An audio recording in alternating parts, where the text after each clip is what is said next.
یہ میری زندگی کی حقیقی کہانی ہے۔ میں وکیل تھی۔ ایک روز ایک لڑکی اپنا کیس لے کر میرے پاس آئی اور بتایا کہ بہرام اور میری محبت کی شادی تھی۔ حیرت کی بات کہ وہ مجھ سے تو محبت کرتا مگر ہمارے 6 سالہ بچے کو ہر وقت مارتا پیٹتا۔ ایک روز جب بچہ پانی پی رہا تھا تو یہ دیکھ کر میرے ہوش اڑ گئے کہ میں نے اس عورت کا کیس لے لیا، مگر جب اصل حقیقت سامنے آئی تو میرے خود کے ہوش اڑ گئے، کیونکہ یہ کہانی حقیقت پر مبنی ہے اور جن خاتون کی حقیقی زندگی سے تعلق رکھتی ہے میں انہی کی زبانی بیان کر رہی ہوں۔ کہانی میں اصلی ناموں کی جگہ فرضی نام استعمال کیے گئے ہیں۔ کہانی شروع کرتے ہیں۔ ہم 2 بہنیں اور ایک بھائی تھا۔ میرے والد وکیل تھے اور بھائی بھی۔ چچا اور اس کے بیٹے نے بھی یہی میدان چنا تھا۔ البتہ ہمارے خاندان میں عورتیں زیادہ پڑھی لکھی نہ تھیں بلکہ گھریلو قسم کی تھیں۔ میری بڑی بہن کی بھی ایف اے کے بعد شادی ہو گئی۔ جب میں نے ایف اے کیا تو گھر میں میری شادی کی بھی باتیں ہونے لگی، جبکہ میں ابھی شادی نہیں کرنا چاہتی تھی۔ میرے دل میں کچھ کرنے کی لگن اور جذبہ ایک چراغ کی طرح لو دے رہا تھا۔ میں نے والد صاحب سے استدعا کی کہ میں ابھی شادی نہیں کرنا چاہتی۔ میں نے دل میں جو کچھ بن کر دکھانے کی ٹھانی ہے اس کو تعبیر دینا چاہتی ہوں۔ میری بات سن کر میرے والد مسکراتے ہوئے کہنے لگے، میری بچی کیا دکھانا چاہتی ہے؟ میں نے کہا، بس میں ابھی پڑھنا چاہتی ہوں، اس لیے آپ میرا کہیں رشتہ مت کریں۔ میرے والد صاحب کہنے لگے، تو پھر وکالت کی طرف آ جاؤ، تم بھی لا کالج میں داخلہ لے لو۔ میں نے کہا، نہیں ابو، میں وکیل نہیں بننا چاہتی، سوچ رہی ہوں ٹیچنگ کی طرف چلی جاؤں، بی ایڈ کر لوں یا پھر مقابلے کے امتحان کی تیاری کر لوں۔ میرے ابو چونکہ خود وکیل تھے اس لیے ان کے نزدیک وکالت سے بہتر کوئی پیشہ نہ تھا، لہٰذا مجھ سے پوچھنے لگے، وکیل کیوں نہیں بننا چاہتی؟ تمہارا تو آبائی پیشہ ہے وکالت۔ میں نے کہا، ابو میں نے تو آپ کو اور بھائی کو بس کھجل ہوتے ہی دیکھا ہے۔ وہ ہنستے ہوئے کہنے لگے، بیٹا یہ خواری نہیں ہے، اور حقیقت یہی ہے کہ کوئی بھی کام آسان نہیں ہوتا اور انسان کو کامیابی بھی مشکلات سہنے کے بعد ہی ملتی ہے۔ خواہ تم کوئی بھی فیلڈ اپناؤ، مگر بغیر محنت ہر کام ہی بہت مشکل ہے۔ میں نے کافی سوچا، تاہم اپنے ابو کی خوشنودی کی خاطر لا کالج میں داخلہ لے لیا، ایل ایل بی کیا، کافی محنت کی تو اچھی پوزیشن میں پاس ہو گئی تھی۔ اب مجھے اس فیلڈ میں مزہ بھی آیا کہ واقعی وکیل بننے کے بعد انسان کس قدر بااعتماد ہو جاتا ہے، جبکہ میں پہلے ایک خاموش طبع قسم کی لڑکی تھی۔ وکالت میں آنے کے بعد دیگر امور میں مجھے وہ دشواریاں تو پیش نہ آئیں کہ جو اکثر ایک نوآموز وکیل کو پیش آ سکتی ہیں، چونکہ میرے ابو اور بھائی کے پاس پہلے ہی سے ایک وسیع دفتر تھا۔ وہ دونوں ہی قدم قدم پر میری رہنمائی کرنے کو ہر لمحہ تیار رہتے تھے، اگرچہ وہ اس قدر مصروف ہوتے کہ انہیں سر کھجانے کی بھی فرصت نہ ملتی تھی، تاہم میرے لیے تو وقت نکال ہی لیا کرتے تھے۔ ابتدائی 2-3 سال میں نے اپنے والد صاحب کے ساتھ ہی کام کیا۔ اب مجھ میں اتنا اعتماد آ گیا تھا کہ کسی پر انحصار کیے بغیر اپنے پروفیشن سے انصاف کر سکتی تھی، لہٰذا میں نے ابو ہی کی مدد سے اپنا ایک علیحدہ دفتر بنا لیا۔ اب میں وہیں سے کیس لڑتی، یوں میں ایک کامیاب اور اچھی وکیل بن گئی۔ بے شک میں نے دیگر لوگوں کو وکیلوں کو برا بھلا کہتے ہی سنا تھا، مگر اب پتہ چلا کہ اگر انصاف اور دیانتداری سے کام کیا جائے تو لوگوں کو انصاف دلانے میں کتنی خوشی حاصل ہوتی ہے۔ کیس کی جیت کا تو اپنا ہی مزہ ہوتا ہے۔ اب مجھے وکالت کے میدان میں 5 سال گزر چکے تھے۔ ایک روز میرے والد کو اپنے ایک ہم پیشہ صاحب کردار وکیل کی طرف سے مجھ سے شادی کا پیغام ملا۔ والد صاحب نے مجھ سے بات کی۔ ابو بھی چونکہ انہیں پہلے سے جانتے تھے، لہٰذا انہوں نے کچھ غور و فکر کے بعد میری رائے لی۔ میں نے کہا، ابو آپ جو مناسب سمجھے، مجھے آپ کی رائے پر کوئی اعتراض نہیں ہے۔ یوں میری شادی جواز صاحب سے ہو گئی۔ وہ میرے لیے بہت اچھے شوہر ثابت ہوئے۔ ہم دونوں ایک ہی کشتی کے سوار تھے۔ یوں میری منزل آسان ہوگی۔ میرے جیون ساتھی بھی میری ہی طرح اپنے جذبوں میں سچے اور رحم دل تھے۔ وہ بھی معاشرے میں ہونے والی ناانصافیوں پر دکھ محسوس کرتے تھے۔ ایک روز میرے شوہر گھر آئے تو کافی پریشان تھے۔ میں نے پوچھا، کیا بات ہے؟ آج کافی پریشان دکھائی دیتے ہیں، کیا کیس پر کوئی بااثر آدمی کا ہاتھ باعث سے پریشانی ہے؟ وہ کہنے لگے، ایسی بات نہیں ہے، کیونکہ عدالت میں آج کا کیس چل رہا ہے، وہ جج بھی کسی کے دباؤ میں آنے والا نہیں ہے۔ عدالت کی طرف سے میں مطمئن ہوں۔ پریشانی والی بات دوسری ہے۔ میں نے کہا، مجھے بتائیں کیا بات ہے؟ وہ کہنے لگے، آج ایک شخص میرے دفتر آیا تھا۔ وہ اپنے کیس کی فیس بھی منہ مانگی دے رہا تھا، لیکن نہ جانے کیوں اس کا کیس لینے کو میرا دل ہی نہیں مان رہا۔ اس پر الزام یہ ہے کہ اس نے ایک بچے کو تشدد کا نشانہ بنایا ہے۔ اب اس نے میرے کچھ دوستوں سے بھی کہلوایا ہے کہ میں اس کا کیس لڑوں۔ میں نے سوال کیا تو کیا آپ اس کا کیس نہیں لیں گے؟ وہ کہنے لگے مجھے لگتا ہے کہ ہو سکتا ہے وہ مجرم ہی ہو اور جرم کرنے والوں کا ساتھ دینے کو میرا ضمیر اجازت نہیں دے رہا۔ میں نے پوچھا بچہ کس کا تھا؟ جواد نے بتایا کہ اس کی اپنی بیوی ہی کا تھا۔ اس آدمی کا کہنا ہے کہ میں نے جان بوجھ کر کچھ نہیں کیا ہے۔ میں نے اگلا سوال کیا کیا وہ بچہ زندہ ہے؟ وہ کہنے لگے ظاہر ہے کہ بچہ مر گیا ہے، تبھی تو وہ وکیل کرنا چاہتا ہے۔ میں نے اگلا سوال کیا کہ بچہ کتنے برس کا تھا؟ انہوں نے بتایا کہ 6 سال کا۔ وہ مجھ سے کہنے لگے اگر تم چاہو اور تمہیں کچھ صداقت لگے تو یہ کیس تم لے لو۔ میں نے کہا آپ نے نہیں لیا تو میں کیسے لوں گی؟ میں بھی ایسے شخص کی طرف سے وکیل نہیں ہو سکتی۔ میں نے پھر سے پوچھا کیا اسے بچے سے کوئی دشمنی تھی یا پھر کیا بتاتا ہے وہ شخص کہ یہ کوئی اتفاقی حادثہ تھا یا محض الزام ہے؟ جواد کہنے لگے وہ اس بات کو نہیں مان رہا تھا کہ اس نے قتل کیا ہے۔ اس کا کہنا ہے کہ بس مجھے غصہ آ گیا تھا۔ میں نے سوچتے ہوئے کہا گویا اس نے اقرار کیا ہے کہ اس کے تشدد کی وجہ سے بچہ جان سے گیا ہے۔ جواد کہنے لگے ایسے ہی ہے اور عدالت میں ہم نے دفاعی دلائل دے کر موکل کو سزا سے بچانا ہے، یعنی عدالت میں سچ کو جھوٹ اور جھوٹ کو سچ ثابت کرنا ہے۔ میں نے پوچھا مدعی کون ہے؟ جواد کہنے لگے اس بچے کی ماں ہے تو اس بچے کے مرنے کے بعد شوہر یعنی اس شخص کے گھر سے چلی گئی ہے اور اب وہ اپنے شوہر پر کیس کرنے کا ارادہ رکھتی ہے۔ تبھی وہ شخص میرے پاس آیا تھا۔ میں نے دل میں سوچا اللہ رحم کرے ہمارے ملک کے غریب بچوں پر کہ جو معصوم ایسے تشددوں کا لقمہ بنتے ہیں اور جہاں باپ کے روپ میں اس شخص ایسے سخت دل لوگ بھی رہتے ہیں۔ سچ کہوں تو میرا دل ایک معصوم بچے کی تشدد سے ہلاکت پر دھک گیا تھا۔ میں اس وقت اپنے شوہر کو کوئی مشورہ بھی نہ دے سکی۔ بہرحال انہوں نے اس شخص کا کیس نہ لیا۔ انہوں نے اسے صاف جواب دے دیا کیونکہ ہمارے بھی 2 بیٹے تھے اور اولاد کا دکھ ہر ماں باپ جانتا ہے۔ میرے شوہر کا جی نہ چاہا کہ ایسے شخص کا دفاع کرے جس نے کمسن بیٹے پر رحم نہ کیا تھا۔ اس واقعے کو ہفتہ بیت گیا۔ ایک روز جب میں اپنے آفس میں بیٹھی تھی کہ ایک دبلی پتلی سی عورت بڑی سی چادر لیے اپنے چہرے کو چھپائے میرے دفتر میں آئی۔ وہ بیچاری خستہ حال اور مفلسی کی تصویر تھی۔ عمر کوئی 28 سال۔ اس کا سفید رنگ پیلا پڑ چکا تھا اور آنکھوں کے گرد غالباً شب بیداری کی وجہ سے ہلکے پڑے ہوئے تھے۔ اس کے ہمراہ ایک 80 برس کا بوڑھا آدمی تھا۔ بوڑھے کی کمر جھکی ہوئی اور اس نے ہاتھ میں سہارے کی خاطر لاٹھی پکڑی ہوئی تھی۔ میں نے سوال کیا کہ آپ لوگ کہاں سے آئے ہیں اور کیا کام ہے مجھ سے؟ وہ عورت کہنے لگی میڈم جی میرا بیٹا قتل ہوا ہے اور مجھے اسی سلسلے میں اپنے شوہر پر کیس کرنا ہے۔ اس نے اخبار کا ایک تراشا میرے سامنے کر دیا اور کہنے لگی یہ خبر شاید آپ نے اخبار میں پڑھی ہوگی۔ میں نے اس پر غور کرتے ہوئے کہا ہاں میں پڑھ چکی ہوں۔ کیا تم مجھے وکیل کرنا چاہتی ہو؟ وہ عورت کہنے لگی جی میڈم جی، مگر میں زیادہ فیس نہیں دے سکتی۔ مجھے اس عورت اور اس سے بھی زیادہ اس کے ساتھ آئے بوڑھے پر ترس آیا۔ میں نے نرمی سے کہا ٹھیک ہے جو دے سکتی ہو دے دینا، میں تمہارا کیس لڑوں گی۔ میں نے اسی لمحے اس عورت اور اس بوڑھے کی آنکھوں میں چمک دیکھی۔ وہ عورت کہنے لگی شکریہ میڈم جی، اور اس کے ساتھ ہی اس کی آنکھوں سے آنسو بہنے لگے۔ وہ کہنے لگی مجھے انصاف چاہیے، میں آپ کی بہت شکر گزار ہوں گی۔ میں نے کہا حوصلہ رکھو، تمہیں ضرور انصاف ملے گا، تم مجھے کیس کی تفصیل بتاؤ۔ وہ کہنے لگی بی بی جی پہلی بات تو یہ کہ میں اب اس ظالم آدمی کے ساتھ رہنا نہیں چاہتی ہوں، لیکن وہ ظالم مجھے طلاق نہیں دے رہا۔ میں نے بوڑھے شخص کی طرف اشارہ کرتے ہوئے کہا کہ یہ کیا لگتے ہیں تمہارے؟ وہ کہنے لگی کہ میرے والد ہیں، ہم لوگ پشاور کے رہنے والے ہیں، ایک ان کے سوا میرا اس دنیا میں کوئی نہیں ہے، میں ان کی ایک ہی بیٹی ہوں، مگر اب یہ بھی ضعیف اور لاچار ہیں، خود لاٹھی کے سہارے ہیں مگر یہی میری لاٹھی ہیں، اسی لیے میں اتنی دور سے ان کو ساتھ لائی ہوں۔ میں نے کہا تم نے اچھا کیا، جب تمہارا والد ساتھ ہوگا تو تمہیں کھلا لینے میں آسانی ہوگی۔ اب ذرا مجھے بچے کے بارے میں تفصیل سے بتاؤ، کیونکہ خبر تو مختصر ہوتی ہے مگر کیس تیار کرنے کے لیے مفصل حالات چاہیے ہوتے ہیں۔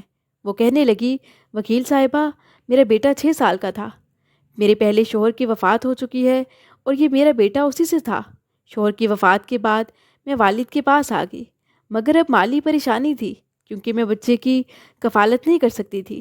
میرے والد صاحب کی بھی کوئی زمین جائیداد نہیں، بوڑھے ہونے کے ناطے کمانے سے بھی قاصر ہیں، اس لیے میں گھر بیٹھی مزدوری کرتی تھی، گھر میں خواتین کے ملبوسات پر کشیدہ کاری کرتی، لیکن اس طرح بھی میرا گزارا مشکل تھا کیونکہ جتنی محنت تھی اتنا معاوضہ نہیں ملتا تھا۔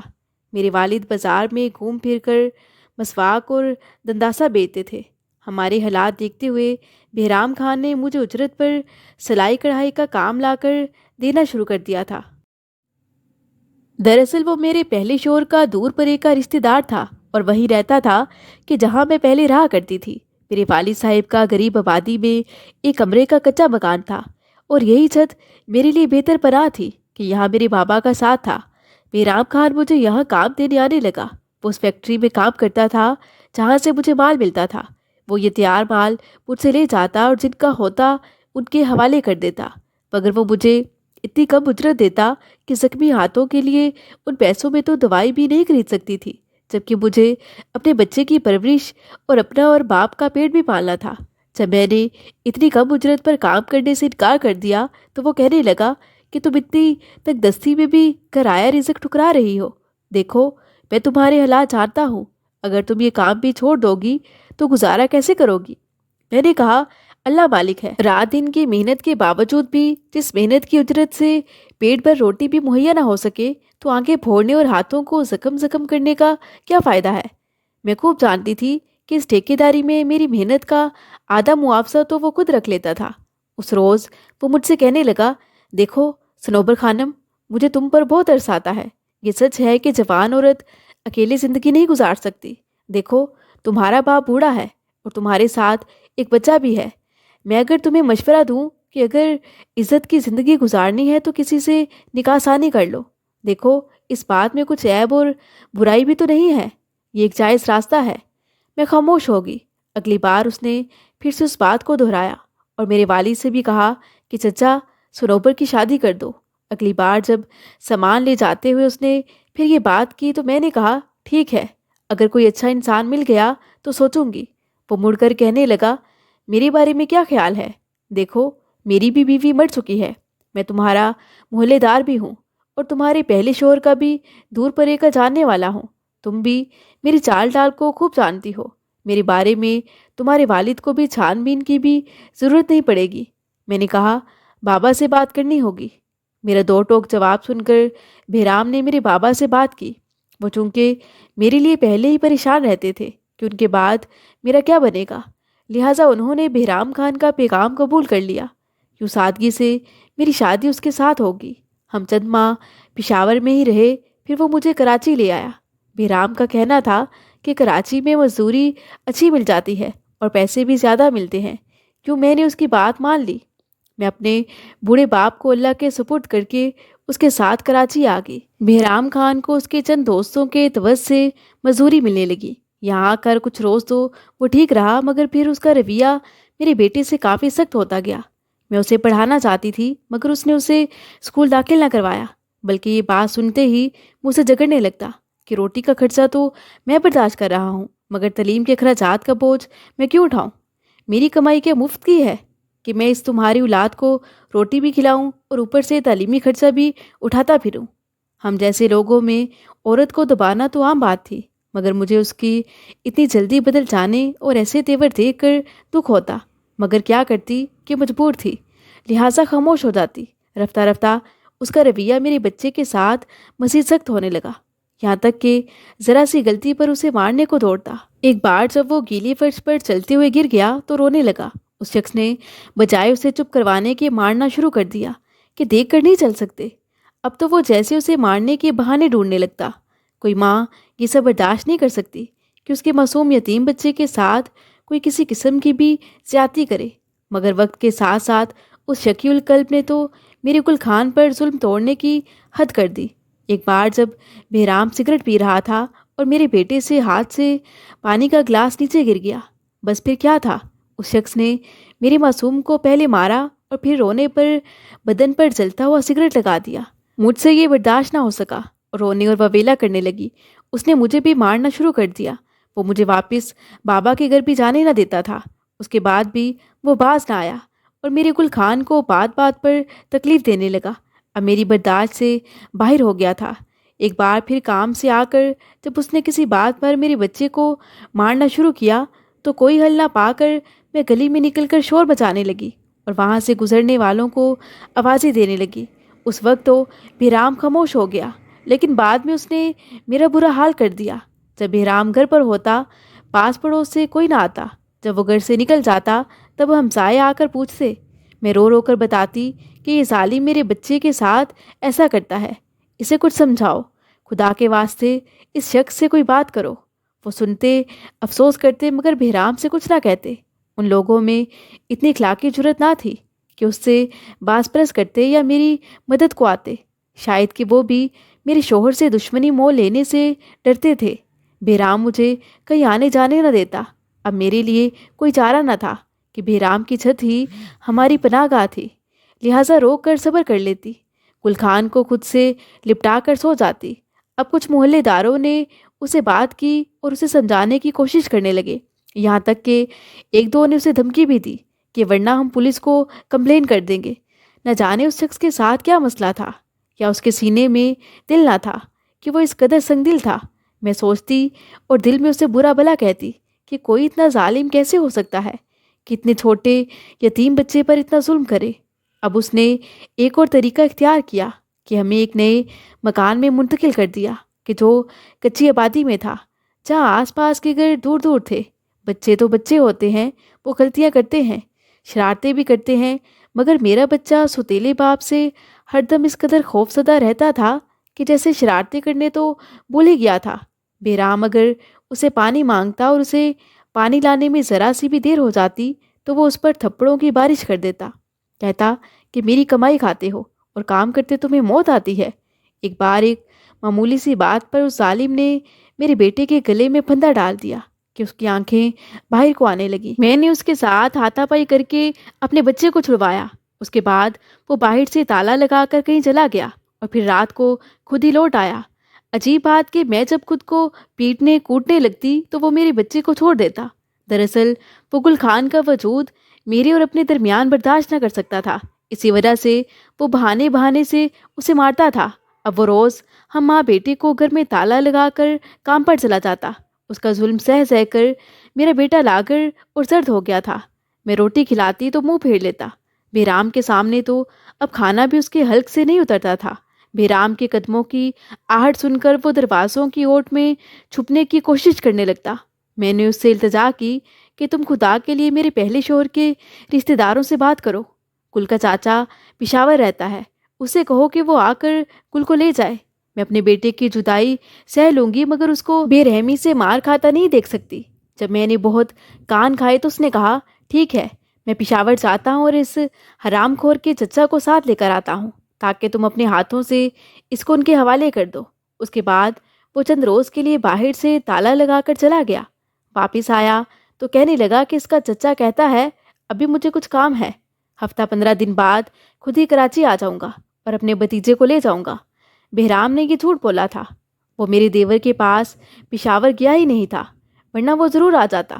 میں انتظار کر رہی تھی کہ میرا دیور عسکر خان آ جائے۔ اب بہرام مجھے روز تانے دیتے نہ تھکتا کہ دیکھ لیا، تیرا دیور تو نہیں آیا نا اپنے بھتیجے کو لینے کے واسطے۔ آج کے دور میں کون بھلا کسی کی اولاد کو مفت میں رکھتا ہے؟ یہ تو میں ہی ہوں جو تیرے اس لاڈلے کو اپنی کمائی سے پال رہا ہوں۔ حالانکہ وہ میرے بچے کا ایک لقمہ بھی برداشت نہ کرتا تھا۔ کھانے کے وقت بہانے سے کھانے سے اسے اٹھا کر ادھر ادھر کے کام بتانے لگتا تاکہ وہ دسترخوان پر نہ بیٹھے، پھر بغیر قصور کسی اور وقت کی معمولی سی خطا کا حوالہ دے کر اسے مارنے لگتا تاکہ بیچارے کی بھوک ہی مر جائے۔ میرا گل اب دسترخوان پر بیٹھ کر کھانا کھانے سے بھی ڈرنے لگا۔ جب بہرام موجود نہ ہوتا میں اسے کھانا کھلاتی یا چھپا کر کچھ اچھی چیز کھانے کو دے دیتی، پھر بھی ڈرتی رہتی کہ بہرام دیکھ نہ لے۔ وہ جب تک گھر میں موجود رہتا میری مجال نہ ہوتی کہ بیٹے کے سامنے کھانا لا کر رکھوں، کیونکہ وہ ہم دونوں کی شامت لے آتا۔ خدا جانے وہ کس قسم کا شخص تھا کہ وہ اس بچے سے بھی حسد محسوس کرتا تھا۔ اسے یہ ہوتا تھا کہ میں اس بچے کی طرف تو دیکھوں ہی نہ، جیسا سلوک وہ اس سے رکھتا تھا میں بھی ویسا ہی رکھوں تو وہ خوش ہوگا، ورنہ نہیں۔ پتہ نہیں وہ کس سوچ کا شخص تھا۔ ایک چھوٹا سا بچہ، میرا اپنا بیٹا، جیسے اسے ہم دونوں کے بیچ کوئی رقیب معلوم ہوتا تھا، اسے بھوکا رکھ کر خوش ہوتا۔ جب وہ روتا ہوا میری طرف دیکھتا تو بہرام خان اس کی آنکھوں پر مکے مارنے لگتا اور کہتا کہ ماں کی طرف کیا دیکھ رہے۔ کئی بار میں نے بھاگنے کی بھی کوشش کی، کیونکہ جانتی تھی کہ وہ کسی روز میرے بیٹے کو جان سے مار دے گا۔ ایک روز میں نے موقع پا کر گل کو ساتھ لیا اور گھر سے نکل گئی۔ خدا جانے اسے کیسے معلوم ہو گیا کہ ابھی ہم 5 منٹ ہی چلے ہوں گے کہ وہ اپنی موٹر سائیکل پر پیچھے سے آ گیا اور میرے بیٹے کو مارتے ہوئے گھر لے جانے لگا۔ ظاہر سی بات کہ وہ جانتا تھا کہ اب کہ میں خود ہی اس کے پیچھے چل دوں گی، اب کہ اس کا رویہ ہم سے مزید برا ہو گیا۔ ان دنوں اس نے سودا سلف لانا بھی ترک کر دیا۔ ہم ماں بیٹا سارا سارا دن بھوکے رہتے۔ شام کو جب وہ کام سے واپس آتا تب تھوڑی سی سبزی اور اتنا سا ہی آٹا لاتا کہ اسی وقت پکایا جا سکے۔ میں کھانا بھی اس کے سامنے پکاتی تھی۔ اس کے کھا لینے کے بعد جو کھانا بچتا ہم ماں بیٹا کھا لیتے، مگر شکم سیر نہ ہو پاتے۔ وہ بات بات پر کہتا کہ یہی ہے تیرے گھر سے بھاگنے کی سزا۔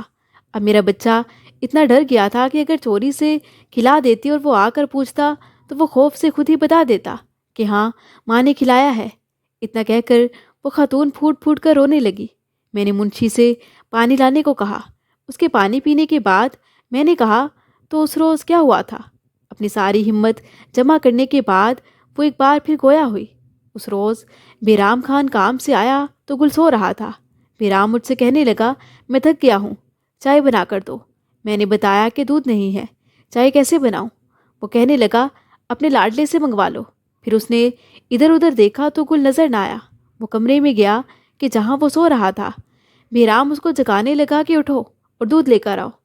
جب میرا بچہ نہ جاگا تو اسے نیند میں ہی تھپڑ لگانے لگا۔ وہ بیچارہ اٹھ کر وحشت بھری آنکھوں سے دیکھنے لگا۔ میں نے چادر اٹھائی اور کہا میں خود دودھ لے آتی ہوں، تم اسے کچھ مت کہو۔ بہرام غصے سے کہنے لگا نہیں یہی جائے گا، اس کو برتن دو۔ میں نے برتن اور بہرام نے پیسے اسے دیے۔ وہ خوفزدہ سا دودھ لینے چلا گیا۔ کافی دیر گزر گئی مگر گل نہ لوٹا تو بہرام غصے میں بھرا ہوا باہر نکل گیا۔ میں دل میں دعائیں کرنے لگی اور بےتاب ہو کر در پر جا کھڑی ہوئی۔ تبھی میں نے دیکھا کہ بہرام گلی میں میرے لگتے جگر کو مارتا ہوا لا رہا ہے۔ جب وہ اندر آیا تو اس کے منہ سے خون نکل رہا تھا۔ میں نے جپٹ کر اسے بہرام کے پنجے سے چھڑوایا اور اسے روتے ہوئے گلے لگایا۔ اس پر وہ مجھ پر ہی ٹوٹ پڑا کہ تیرے لاڈ پیار نے ہی اسے خراب کیا ہے۔ یہ راستے میں رک کر بندر کا تماشا دیکھ رہا تھا۔ میں نے کہا بچہ ہے، اگر 2 ساتھ تماشا دیکھنے کو ٹھہر گیا تو کیا ہو گیا ہے، میں اسے سمجھا دوں گی کہ آئندہ ایسا نہ کرے۔ مگر بہرام کا غصہ دیدنی تھا، وہ آپے سے باہر ہو گیا تھا۔ مجھے بھی منہ پر ایسا گونسا مارا کہ ہونٹ پھٹ گیا اور خون بہنے لگا۔ اس تمام رات ہم ماں بیٹا صحن میں ہی بیٹھے رہے۔ اس نے ہمیں کمرے سے نکال کر کنڈی لگا دی اور صحن کے بیرونی دروازے کو بھی قفل ڈال دیا۔ ہمیں بستر تو کیا چادر تک نہ دی۔ صبح در کھولا اور خود جا کر دودھ لے آیا اور مجھ سے کہا کہ چائے بنا کر دو۔ یہ اتوار کا دن تھا اور آج اس کی چھٹی تھی۔ میں کچن میں چائے بنانے لگی، اتنے میں گل کچن میں آیا اور مجھ سے پانی مانگا۔ میں اس کو پانی دینے لگی تو یہ پھنکارتا ہوا ہماری طرف آ گیا۔ غصے میں مجھ سے کہنے لگا چائے بن گئی ہے؟ میں نے کہا ہاں بن گئی ہے، ابھی دیتی ہوں۔ اس پر وہ گھرا کر کہنے لگا بن گئی تھی تو پہلے مجھے کیوں نہیں دی؟ اس کو پہلے پانی دینا کیا زیادہ ضروری تھا؟ اس نے گل کے ہاتھ سے گلاس چھین کر پرے پھینک دیا۔ پھر مجھے دبوچ کر کہنے لگا تیرا خاوند میں ہوں یا یہ ہے؟ کمائی تو میری کھاتی ہے یا اس کی؟ غرض اس ظالم نے میرے بچے کو پانی بھی نہ پینے دیا۔ میں نے جلدی جلدی ناشتہ تیار کر کے سامنے رکھا۔ بہرام نے ناشتہ کیا، چائے پی اور باہر چلا گیا۔ جب اس نے باہر سے تالا لگایا تو میں نے قفل لگانے کی آواز سنی، یہی سمجھی کہ وہ چلا گیا ہے۔ میں نے بیٹے کو پکڑ کر پیار کیا اور پھر کہا تجھے بھوک لگی ہوگی، آ ناشتہ کر لے۔ وہ جو پہلے ہی سہما ہوا تھا کہنے لگا مجھے بھوک نہیں ہے، جسم میں درد ہے، شاید بخار ہو رہا ہے۔ میں نے تشویش سے کہا بخار ہو رہا ہے؟ وہ کہنے لگا ہاں سر میں بھی درد ہے۔ میں نے اس کے ماتھے کو چھوا، میرا لال تپ رہا تھا۔ بہرام سنگ دل نے ساری رات سردی میں جو کھڑا رکھا تھا، اس بیچارے کو بخار تو ہونا ہی تھا۔ خدا غارت کرے اس شخص کو کہ جسے ایک معصوم بچے پر بھی ترس نہیں آتا تھا۔ میں اپنے دل کی بڑاس نکال رہی تھی۔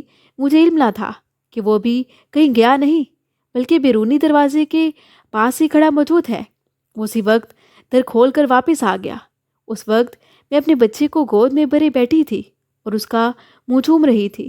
یہ منظر دیکھ کر اس کا خون کھول گیا۔ وہ ہماری طرف بڑھا اور میری گود سے اس کو کھینچ کر زمین پر گرا دیا، پھر لاتوں سے اسے ٹھڈے لگانے لگا۔ میں روتی چیختی اسے بچانے کی خاطر اس کے اوپر جا گری۔ اب کی بار اس نے مجھے بھی دبوچ لیا، بولا ہٹ جا تو یہاں سے، آج تو میں یہ قصہ ہی ختم کر دوں گا۔ یہ کہہ کر اس نے میرے لال کے پہلو میں اتنے زور سے لات ماری کہ وہ بے جان ہو گیا۔ میں زور زور سے رو چلا رہی تھی۔ اس نے میرے منہ پر ہاتھ رکھ کر کہا چپ کر جا، کیا تم مجھے پولیس کے حوالے کرے گی؟ میں نے کہا نہیں کروں گی، خدا کے لیے میں تمہیں پولیس کے حوالے نہیں کروں گی، مگر تم میرے بچے سے دور ہٹ جاؤ۔ میں اسے چھڑواتی اپنے بیٹے کی جانب لپکنے کی کوشش کر رہی تھی۔ مجھے لگا کہ میرے گل کی سانس نہیں چل رہی ہے۔ بہرام نے مجھے چھوڑ دیا اور میں بھاگ کر بیٹے کے پاس گئی۔ اس کی ناک پر ہاتھ رکھ کر دیکھا کہ میری لگتے جگر کی سانس نہ آ رہی تھی اور وہ بے حس پڑا تھا، شاید اس کی جان نکل گئی تھی۔ میں اب زخمی شیرنی کی طرح بہرام کی جانب لپکی اور پہلے تو اسے مارنے لگی، پھر ایک امید کے ساتھ کہ شاید میرا بچہ بھی زندہ ہو۔ بہرام کے پاؤں میں بیٹھ کر اس کی منتیں کرنے لگی کہ خدا کے لیے میرے بیٹے کو لے کر ہسپتال چلو، خدا کے لیے اس تالے کو کھولو۔ میں اپنے بیٹے کو ہسپتال لے کر جانا چاہتی ہوں، مگر اس بے رحم کو مجھ پر کوئی ترس نہ آیا۔ میں پھر سے اٹھ کر اپنے بیٹے کی طرف بھاگی اور اسے ہلانے جھلانے لگی، مگر وہ بیچارہ بے حس پڑا تھا۔ اس کی زندگی باقی ہوتی تو وہ کوئی جواب دیتا۔ اس ظالم نے رات کو ہی میرے جگر گوشے کو گھر میں ہی گڑھا کھود کر دفنا دیا۔ اس کم آباد آبادی میں آس پاس سے گزرنے والے 2-4 آدمیوں نے میرا شور سنا تھا۔ وہ لوگ دیوار پھیلا کر اندر آئے۔ وہ لوگ کہہ رہے تھے کہ ہم پولیس کو اطلاع دیں۔ اب وہ خاتون زاروں قطار رو رہی تھی۔ پاس بیٹھے بوڑھے کی آنکھوں سے بھی آنسو نہ رک رہے تھے۔ وہ کہہ رہی تھی بس کیا بتاؤں، میں نے تو بہرام سے نکاح اس لیے کیا تھا کہ میرے بچے کو زمانے کی تکلیف سے بچا لے گا۔ کس ماں کو اولاد پیاری نہیں ہوتی؟ میں نے بھی اپنے بچے کے بھلے کا سوچ کر دوسری شادی کی تھی۔ کیا خبر تھی کہ یہی درندہ اسے مار دے گا؟ بس وکیل صاحبہ، مجھ کو انصاف چاہیے۔ اس کی روداد سن کر میری آنکھیں بھیگ گئیں۔ میں نے کہا فکر مت کرو، میں اپنی جان لڑا دوں گی، مگر تمہیں انصاف دلانے کی پوری کوشش کروں گی۔ میں نے اس خاتون سے فیس بھی نہ لی۔ ان کے پاس یہاں رہنے کا ٹھکانہ نہ تھا۔ میں نے باپ بیٹی کے رہنے کا بھی بندوبست کیا۔ میرے شوہر نے بھی اس کیس میں میری بہت مدد کی۔ سنوبر نے بہرام خان سے کھلا لے کر چھٹکارا پا لیا اور اس شخص کو سزا بھی قانون کے مطابق ہو گئی، اور کب تک وہ سلاخوں کے پیچھے رہتا ہے یہ تو خدا جانتا ہے۔ لیکن ایک غریب عورت کا واحد سہارا اس کا لگتے جگر اب کوئی اس کو واپس نہیں دلا سکتا تھا، کہ جس کے غم نے اسے دنیا سے بیگانہ کر دیا تھا۔ آج بھی جب کوئی ایسا کیس میرے پاس آ جاتا ہے تو میں مظلوم کی پوری مدد کرتی ہوں۔ اس کا کیس دیانت اور محنت سے اختیار کر کے اس کے حق کے لیے قانون کے مطابق آواز بلند کرتی ہوں۔ پوری کوشش کرتی ہوں کہ مظلوم کو انصاف ملے۔ آج والد صاحب کی کہی ہوئی بات یاد آتی ہے کہ ایک وکیل اگر دیانتداری سے ظلم اور بے انصافی کے خلاف قانون کی مدد پر کمر بستہ ہو جائے تو ایک شخص کو ہی نہیں، پورے معاشرے کو بھی اس کی محنت کا ثمر مل جائے۔ اگر وکیل دیانتدار اور انصاف پسند ہو تو معاشرے کی سدھار کے لیے اس سے بہتر کوئی اور فرد نہیں ہو سکتا۔ میرا خیال ہے اگر معاشرے کو سدھارنا ہے تو انصاف پر رہ کر وکالت سے بہتر کوئی پیشہ نہیں ہے۔ مزید دلچسپ سچی کہانیوں کے لیے چینل کو سبسکرائب کریں۔